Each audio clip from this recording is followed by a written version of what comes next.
2월 16일 월요일 하나님 말씀 나누도록 하겠습니다. 민수기 9장 15절에서 23절입니다. 민수기 9장 15절에서 23절.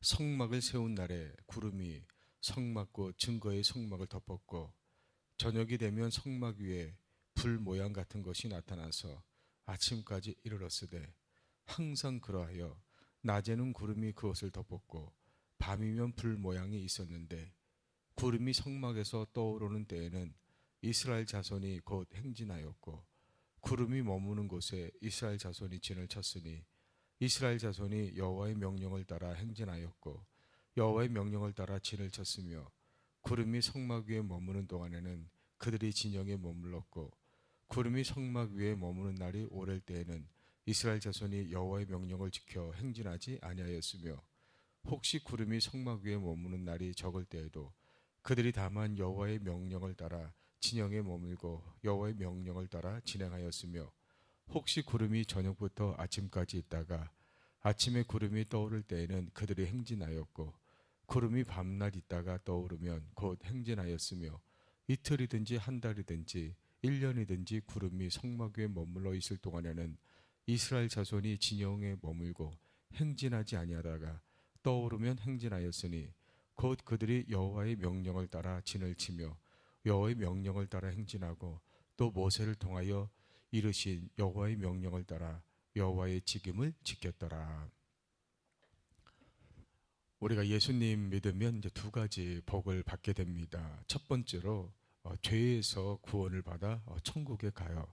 두 번째로는 이 땅에 사는 동안 우리를 인도해 주십니다. 오늘 민수기 9장에서는 길이 없는 광야에서 하나님이 이스라엘을 어떻게 인도하시는지 말씀하고 있습니다. 첫 번째로는 하나님은 100% 확실히 인도하시는 것을 볼 수가 있습니다.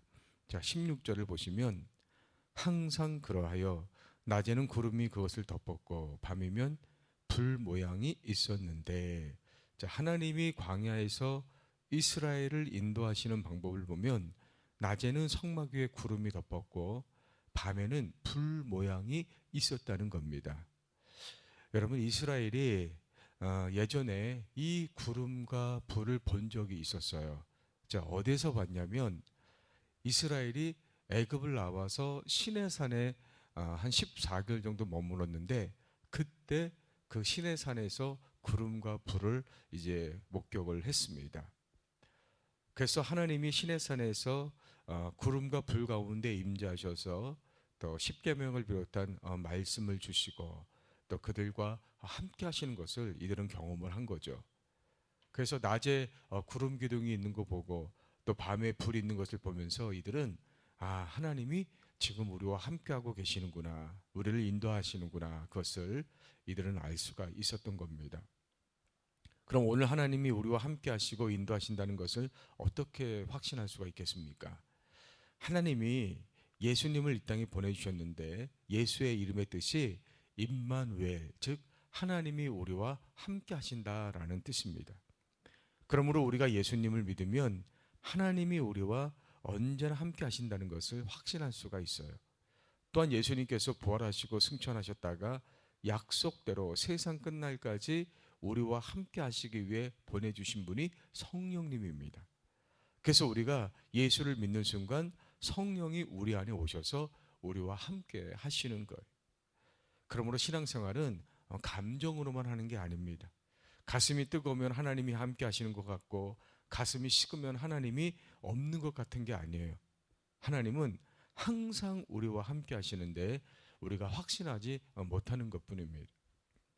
두 번째로는 여호와의 명령에 따라 인도하신다 그랬습니다. 23절에 또 보시면 곧 그들이 여호와의 명령을 따라 진을 치며 여호와의 명령을 따라 행진하고 또 모세를 통하여 이르신 여호와의 명령을 따라 여호와의 직임을 지켰더라. 자, 이스라엘은 하나님의 임재를 상징하는 구름이 움직이면 같이 움직였고 구름이 멈추면 같이 멈췄습니다. 근데 성경은 이것을 구름을 따라 움직였다고 말하지 않고 여호와의 명령을 따라 움직였다 이렇게 말씀을 하고 있어요. 즉 당시에 말씀을 알지 못하던 이스라엘 백성을 인도하시는 방법이 구름이었지 구름 자체가 이스라엘을 인도한 건 아니었다는 것. 그럼 오늘날 하나님이 우리를 인도하시는 구름 같은 건 뭡니까? 그것은 하나님의 말씀이에요. 지금은 구약과 신약이라는 확실한 말씀을 주셨기 때문에 성경 말씀을 따르면 되는 겁니다. 물론 성경을 전혀 모르는 분들은 가끔 구름같이 이 신비적인 것으로 인도하심을 받기도 하지만 일반적으로 하나님은 말씀으로 우리를 인도하신다는 거예요. 그러므로 오늘 하나님이 나를 어떻게 인도하시는지 확인하고 싶으면 말씀을 묵상하면 돼요. 말씀을 읽고 말씀을 들으면 됩니다.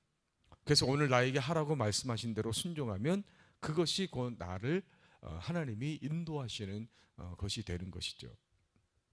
세 번째로는 인생의 속도는 내가 정하는 것이 아니라 하나님이 정하십니다.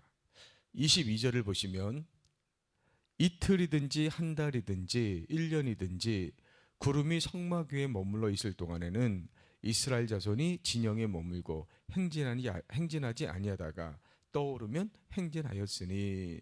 자, 시내산에서 가나안 땅까지는 이제 한 달 정도 이제 가면 갈 수 있는 거리입니다. 매일매일 구름이 인도하시는 대로 따라가면 한 달 정도면 충분히 가나안 땅에 들어갈 수가 있습니다. 근데 문제는 구름이 매일매일 움직이는 것이 아니라 어떤 때는 움직이고 어떤 때는 움직이지 않는 거예요. 심지어 1년 이상 움직이지 않고 한 곳에 있을 때도 있습니다. 그러면 하루 이틀은 참을 수 있지만 1년이나 가만히 있으면 이스라엘 백성이 초조하고 불안할 수밖에 없어요. 자, 그럼 구름이 왜 계속 가지 않고 하루고 이틀이고 1년이고 그 자리에 머무를까요? 자, 그것은 첫 번째로 이스라엘이 아직 가나안 땅에 들어갈 준비가 되어 있지 않기 때문입니다. 광야는 이스라엘이 과연 가나안 땅에 들어갈 자격이 있는지 여러 방면으로 테스트를 받는 곳이에요.